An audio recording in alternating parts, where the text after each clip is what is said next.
سے پہلے صفا خدمت کے تعلق سے جتنے بھی کارگزاریاں ہیں، جتنے بھی کام ہم 1 سال 1.5 سال میں انجام دیے، اس کا ایک چھوٹا سا خاکہ پیش کرنے کے لیے حافظ شبیر احمد صاحب فیضی دامت برکاتہم کو میں دعوت دیتا ہوں، تشریف لائیں، صفا خدمت کی کارگزاری پیش فرمائیں۔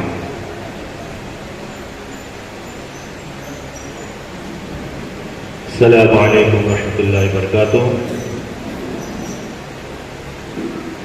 کسی بھی تنظیم یا ادارے کے چلنے کے لیے اور اس کے ترقی کرنے کے لیے اور اس کو آگے بڑھانے کے لیے ایک جذباتی انسان کی ضرورت ہوتی ہے اور ایک جوش مارتے ہوئے خون کی ضرورت ہوتی ہے، تبھی وہ تنظیم، تبھی وہ ادارہ، تبھی وہ انجمن آگے ترقی کرتی ہے اور آگے بڑھتی ہے اور اس کے ذریعے سے لوگوں کو فائدہ بھی پہنچتا ہے۔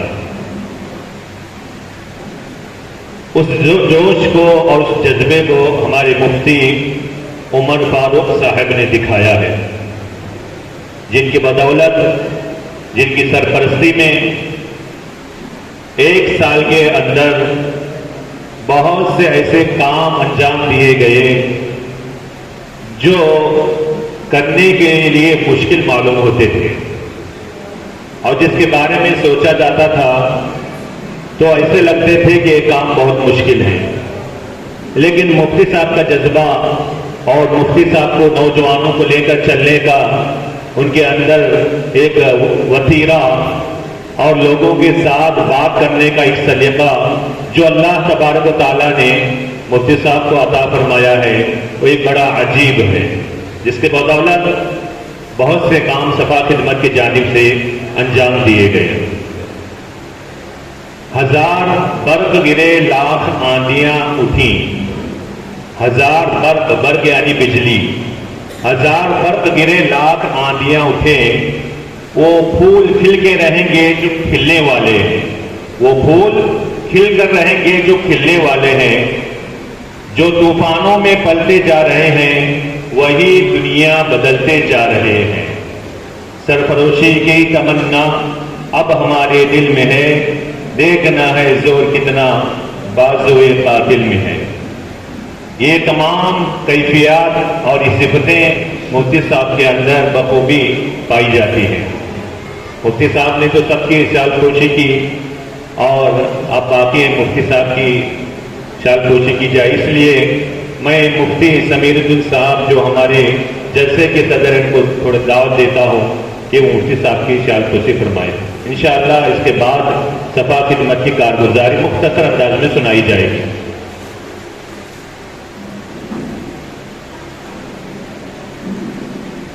مستورات سے خاص درخواست ہے عورتوں سے کہ آپ کی تھوڑی آوازیں زیادہ آ رہی ہیں، یہ آخری مرحلہ ہے، تھوڑی دیر کے لیے سکوت یعنی خاموشی اختیار فرمائیں، انشاءاللہ جلد سے جلد ختم پروگرام ہو جائے گا۔ صفا خدمت ایک چیریٹیبل اور ایجوکیشن ٹرسٹ ہے جس کی جانب سے بہت سے کام انجام دیے جا رہے ہیں، جن میں اہم کام یہ ہے کہ بیوہ جو ہوتے ہیں، ودوا جو ہوتے ہیں، ان کے لیے امداد کا انتظام کرنا، راشن کا انتظام کرنا۔ جو بھی رقم ہمارے پاس آتی ہے اس میں سے بیواؤں کے لیے راشن کا انتظام کیا جاتا ہے۔ کبھی کبھی 2-3 مہینے میں راشن دیا جاتا ہے اور کبھی تھوڑی زیادہ رقم آ گئی تو اس کو کیا ہے مہینہ بھی دیا جاتا ہے، اور یہ سلسلہ کیا ہے لاک ڈاؤن سے چل رہا ہے۔ اسی طرح غریب لڑکیوں کے لیے ٹیلرنگ پینٹنگ سینٹر کا انتظام۔ بہت سے غریب لڑکیاں یا پھر مالدار لڑکیاں بھی ہیں، ان کے پاس ایک کوئی ہنر ہونا ضروری ہے تاکہ ضرورت پڑنے پر اس ہنر کو استعمال کرتے ہوئے وہ اپنے گھر کے کاروبار کو چلائے اور اپنے گھر کو چلائے۔ اسی لیے غریب لڑکیوں کے لیے ٹیلرنگ سینٹر قائم کیا گیا ہے، جس میں تقریباً 50 لڑکیاں ٹریننگ لے رہی ہیں اور ساتھ ہی ساتھ ان کو دینی تعلیم بھی دی جا رہی ہے. ٹیلرنگ کے ساتھ ساتھ دینی تعلیم کا انتظام بھی کیا جا رہا ہے اور مزدورات کے لیے مفت میں دینی تعلیم کا انتظام کیا گیا ہے. آپ تمام کو اس بات سے واقف ہیں کہ نو نگر میں ایک جگہ اور باگلکوٹ میں 3 جگہ مزدورات یعنی بڑی لڑکیوں کے دینی مکاتب چل رہے ہیں جہاں پر مفت میں ان کو دینی تعلیم دی جا رہی ہے جن کی تعداد تقریباً 140 ہے. یہ بھی کہ صفا خدمت کی جانب سے انجام دیا جا رہا ہے اور آئندہ انشاءاللہ ہر محلے میں اس طرح کا مکتب قائم کرنے کا ارادہ اور عزم ہے. آپ کا ساتھ رہا تو انشاءاللہ اور اس کو کیا ہے کام کو انجام دیں گے. ماشاءاللہ آپ کیا ہے بہت ساتھ دے رہے ہیں. جیسے پروگرام ہو رہا ہے اس پروگرام میں کسی نے اپنی جانب سے فرسٹ پرائز لیا اور کسی نے اپنی جانب سے سیکنڈ پرائز لیا, کسی نے تھرڈ پرائز لیا اور کسی نے کیا ہے شیلڈ وغیرہ جو آپ دیکھ رہے ہیں سامنے رکھے ہوئے ہیں اس کا انتظام کیا اور کھانے پینے کا انتظام کیا. ہم ان کے لیے دل سے کیا مشکور و ممنون ہیں کہ اللہ تبارک و تعالی جو حضرات تعاون کر رہے ہیں ان کے جان میں مال میں اللہ تبارک و تعالی برکت عطا فرمائے, آمین. اسی طرح اور ایک کام جو صفا خدمت کی جانب سے ہوا ہے اور بہت ہی اہم کام ہوا ہے, شہر باگلکوٹ میں گرمیوں کے موسم میں جب گرمی کا موسم آتا ہے لوگوں کو پیاس لگتی ہے, پانی کا انتظام نہیں ہوتا, تو اس کو دیکھتے ہوئے 2 جگہ فلٹر پانی کا انتظام کیا گیا, ٹھنڈے فلٹر پانی کا انتظام کیا گیا جس کے وجہ سے بہت سے لوگوں کو فائدہ ہوا اور بہت سے لوگ اس سے متاثر بھی ہوئے کہ یہ بھی کیا کام کیا جانے والا ہے. پانی تو رکھا جاتا ہے لیکن اس کی دیکھ بھال نہیں کی جاتی, اس کو کیا ہے صاف ستھرا نہیں رکھا جاتا. لیکن صفا خدمت کی جانب سے فلٹر پانی کا انتظام کیا گیا, وہاں پر ایک شخص کو بٹھایا گیا, وہ اپنے ہاتھوں سے لوگوں کو پانی دیا کرتا تھا جس کی وجہ سے لوگوں کے درمیان اچھا انسپریشن گیا جس کی وجہ سے لوگوں کو بہت فائدہ ہوا. اسی طرح اور ایک کام کیا گیا لاک ڈاؤن میں 39 ڈیز کے لیے 39 دنوں کے لیے کووڈ ہاسپٹلز میں جا کر تقریباً 300 پیکٹ روزانہ کھانے کے بانٹے گئے. 300 پیکٹ. بہت حالات خراب تھے اس وقت, ہوٹلز بند تھے اور یہاں تک کہ لوگ گھروں میں جا کر اچھے خاصے لوگ بھیک مانگ کر اور گھروں میں مانگ کر کھا رہے تھے, اتنے مجبور ہو گئے تھے. ایسے حالات کو دیکھتے ہوئے صفا خدمت کی جانب سے لگاتار 39 ڈیز کے لیے روزانہ 300 پیکٹ بنا کر کیا ہے وہاں پر تقسیم کیے گئے. اور اس کے علاوہ غریب بیماروں کے لیے علاج کی ترتیب بنائی گئی ہے. جو غریب ہوتے ہیں جن کے پاس علاج معالجے کے لیے پیسے نہیں ہوتے ہیں, ایسے تقریباً اب تک 50 لوگوں کی مدد کی گئی ہے. جن کو بہت ہی زیادہ مسئلہ ہو تو ایسے 2 بڑے آپریشن کا انتظام کیا گیا ہے, اور جن کو چھوٹی موٹی کیا ہے پریشانی ہو, چھوٹی موٹی رقم کی ضرورت ہو, ان کو منیمم 5000 کے ذریعے تعاون کیا جاتا ہے. ایسے 50 لوگوں کی اب تک امداد یعنی مدد کی گئی ہے. اور اسی طرح دینی معلومات کے لیے بچوں کے درمیان کوئز کمپٹیشن کا نظام کرنا, یہ جو آپ کے پاس آپ کے سامنے چل رہا ہے, اس کو کیا ہے ترتیب سے شروع کیا گیا جس کے ذریعے بہت سے بچوں کو فائدہ ہوا. آئندہ بھی انشاءاللہ ایسے ہی مقابلے, ایسے ہی کوئز کمپٹیشن رکھے جائیں گے. آئندہ جو ہمارے عزائم ہیں اس سے پہلے ایک بات بتاتا چلو کہ صفا خدمت کا ایک ہی مقصد ہے کہ بے شک زندگی اللہ کی دی ہوئی ایک نعمت ہے اور اس نعمت کا حق ادا کرنے کے لیے لازمی ہے کہ اسی خالق کی رضا کے لیے, اللہ کے لیے اس کی زندگی مطابق اللہ کے فرمان کے مطابق زندگی گزاری جائے, اللہ کے حق کو بھی ادا کیا جائے اور اللہ کے بندوں کے بھی حقوق ادا کیے جائیں. یہ ہمارے لیے ضروری ہے.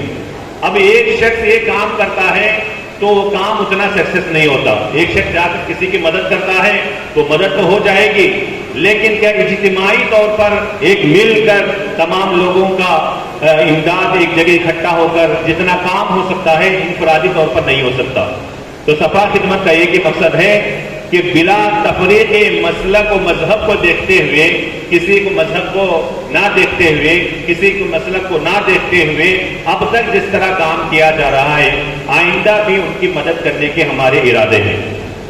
اسی طرح کیا ہے، عزائم جو ہمارے ہیں آئندہ کرنے کے، یہ جو کام چل رہے ہیں، راشن کا بانٹنا اور علاج و معالجے کا انتظام کرنا اور پانی کا انتظام کرنا، یہ تو چلتے رہیں گے، لیکن آئندہ کے لیے چند کام ہم نے سوچ رکھے ہیں۔ ان میں سے ایک یہ کام یہ ہے نوجوان لڑکوں اور لڑکیوں کے لیے روبرو کے نام سے رشتوں کا انتظام کرنا۔ ہم لوگ بار بار سن رہے ہیں، روزانہ ہمارے کانوں میں ایک رکعت پڑتی ہے کہ لڑکیوں کا مسئلہ یہ ہے، لڑکوں کا مسئلہ یہ ہے، غلط تعلقات میں مبتلا ہیں۔ اس کے لیے حل کیا ہے؟ اس کے لیے دو حل ہم نے سوچے ہیں۔ ایک تو نکاح کو آسان بنانے کے لیے رشتوں کو آسان بنا دیا جائے، رشتے آپس میں جلدی ہوں اور آسانی کے ساتھ ہوں۔ اس کے لیے ایک ترتیب ہے، انشاءاللہ وہ پروگرام ہوگا، آپ کو کیا ہے اس کی مطلع آپ کو اس کی اطلاع دی جائے گی۔ پروگرام کی بڑی ترتیب ہے، انشاءاللہ رشتوں کا آپس میں کس طرح آسان بنا دیا جائے۔ ڈاکٹر حضرات پریشان ہوتے ہیں کہ اس کے مطابق کو رشتہ نہیں مل رہا۔ کوئی ڈگری کیا ہوا ہے تو اس کے مطابق وہ رشتہ ڈھونڈنا چاہتا ہے، کوئی SSLC ہے تو اس کا مطابق اس کا رشتہ ڈھونڈنا چاہتا ہے، اور کوئی بالکل پڑھا لکھا نہیں ہے تو اس کے مطابق رشتہ اپنا ڈھونڈنا چاہتا ہے۔ رشتے نہیں ملنے کی وجہ سے لڑکیاں کیا گھروں میں بیٹھ گئی ہیں۔ اس کے لیے ہم نے سوچا اور اس پر کیا ہے وچار کرنے کے بعد دو چیزیں سامنے رکھی ہیں۔ ایک روبرو نام سے کیا ہے رشتوں کو آسان بنا دیا جائے تاکہ رشتے آپس میں جلدی سے جلدی ہو جائیں اور جوڑ کا رشتہ آسانی سے مل جائے۔ اور دوسری جو چیز ہم نے سوچی ہے وہ غریب یتیم لڑکیاں ہوتی ہیں، ان کے شادی کا نظم جہیز کے ساتھ کیا جائے، ان کے شادی کا نظم، ان کی شادیاں کرائی جائے۔ وہ بے شک آپ اللہ کے فضل سے اور آپ حضرات کے تعاون ہی سے ہوگا۔ ایسے لڑکیوں کی کیا ہے جو غریب ہیں، یتیم ہیں، ان کو جہیز کے ساتھ ان کی شادیاں کرائی جائے۔ انشاءاللہ اس کا ارادہ بھی مارچ کے مہینے میں ہم رکھتے ہیں۔ اس کے لیے کیا ہے آپ کو اس کے بارے میں بتایا جائے گا، اس کو بھی کیا ہے کام یہ انجام دیا جائے گا۔ یہ دو چیزیں ہم نے سوچ رکھی ہیں، ایک تو تعلیمی اعتبار سے دینی تعلیم دینا اور شادیوں کو آسان بنانا، رشتوں کو آسان بنانا، اور رشتے ہونے کے بعد اگر غریب یتیم ہیں تو ان کو جہیز کے ساتھ شادی کرنا، یہ عزائم میں ہمارے داخل ہے۔ نوجوان جو ہماری نسل ہے وہ بہت قیمتی ہے۔ نوجوانوں کو فٹنس ٹریننگ دینے کے لیے ہم نے سوچا ہے۔ فٹنس ٹریننگ سے مراد ان کو کیا فٹ رکھنے کے لیے ایسی سرگرمیاں کی جائیں گی جس کی وجہ سے وہ فٹ رہیں اور انشاءاللہ کیا ہے وقت آنے پر وہ کام بھی آئیں۔ ایسے کیا ان کو ٹریننگ دینے کے ہمارے ارادے ہیں۔ اور نوجوانوں کے لیے یا جو گٹکا ماوا یا پھر کیا ہے شراب نشے کی لت میں مبتلا ہیں، ایسے لوگوں کو اس لت سے آزاد کرنے کے لیے، اس لت کو چھڑانے کے لیے انشاءاللہ ان کے لیے ٹریننگ کیمپ کیے جائیں گے۔ یہ بھی ہمارے ارادوں میں اور عزائم میں داخل ہے۔ اسی طرح غریب گھر کے طلباء و طالبات کے تعلیم کے لیے امداد، یعنی اگر غریب ہے، لڑکی ہے، لڑکا ہے، کوئی بھی ہے اور آگے پڑھنا چاہتا ہے تو ان کے چاہے وہ دنیاوی تعلیم ہو یا دینی تعلیم ہو، ان کو آگے بڑھانے کے لیے ان کے امداد کا انتظام انشاءاللہ کیا جائے گا۔ اور سب سے اہم ایک چیز یہ ہے، جیلوں میں جو قیدی ہوتے ہیں اور معمولی چیزوں کی وجہ سے جیل میں سالوں سے اور مہینوں سے پڑے ہوتے ہیں اور 1000 5000 وہ رقم دے کر اپنی ضمانت نہیں کروا پاتے، ان کے لیے بھی انشاءاللہ سوچا گیا ہے کہ ایسے جو معمولی کرائم میں مبتلا ہو کر جیلوں میں گئے ہیں ان کے ضمانت کا انتظام کیا جائے۔ اسی سلسلے کو سامنے رکھتے ہوئے ابھی ایک عورت جو کیا ہے سالوں سے قید ہے جیل میں، اس کے 3-4 بچے بھی ہیں، اس کو چھڑانے کا انتظام بھی کیا گیا ہے، اس کی ضمانت کی ذمہ داری بھی لی گئی ہے۔ انشاءاللہ وہ جیل والوں کی طرف سے ہی تقاضا آیا کہ فلاں ایسی عورت ہے جن کے بچے کیا پریشان ہیں، آپ ان کو چھڑانے کا انتظام کریں، آپ ان کی ضمانت کا انتظام کریں، تو انتظام کیا گیا ہے اور رقم دی گئی ہے۔ انشاءاللہ ان کو جلد سے جلد کیا رہا کر دیا جائے گا۔ اسی طرح کیا ہے غریب و مستحقین افراد کو چھوٹا موٹا کاروبار شروع کرانے کی کوشش کی جائے گی۔ جو معمولی کیا ہے چھوٹے موٹے کاروبار ہوتے ہیں، بہت سے افراد یہ بھی نہ ہونے کی وجہ سے گھر میں بیٹھے ہوئے ہیں، بے روزگار بیٹھے ہوئے ہیں، ان کے لیے بھی کوششیں کی جائیں گی۔ تو اس لیے آپ تمام حضرات سے گزارش ہے کہ ان تمام کار خیر میں اور جو آئندہ عزائم ہمارے ہیں، جس میں کیا ہے ہیلتھ کیمپ لگانا بھی ہمارے اندر یہ داخل ہے کہ آئی ٹیسٹ کیمپ یا پھر ہیلتھ کیمپ، بلڈ کیمپ، اس طرح کے ہم کام کریں۔ اس میں بھی کیا آپ ساتھ دیں گے؟ انشاءاللہ یہ کام دن دگنی رات چگنی ترقی کرے گا، اور اس کے ذریعے سے آپ کا کیا ہے جو رقم وغیرہ ہے وہ بھی صحیح جگہ استعمال ہوگا، اور بہت سے افراد کیا ہے جن کی مدد ہوگی، اور اس کے بدلے میں اللہ تبارک و تعالیٰ آپ کی جان و مال کو عطا فرمائیں گے۔ اللہ کے رسول صلی اللہ علیہ وسلم نے فرمایا خیرم کہ تم میں بہتر وہ شخص ہے جو لوگوں کے لیے بہتر ہو، تم میں بہتر وہ شخص ہے جو لوگوں کے لیے بہتر ہو۔ آخر میں ایک بات کہہ کر ختم کرتا ہوں، کرو مہربانی تم اہل زمین پر، کرو مہربانی تم اہل زمین پر، خدا مہربان ہوگا عرش بری پر۔ وآخر دعوانا الحمدللہ رب العالمین۔ جزاکم اللہ خیر و احسن الجزا۔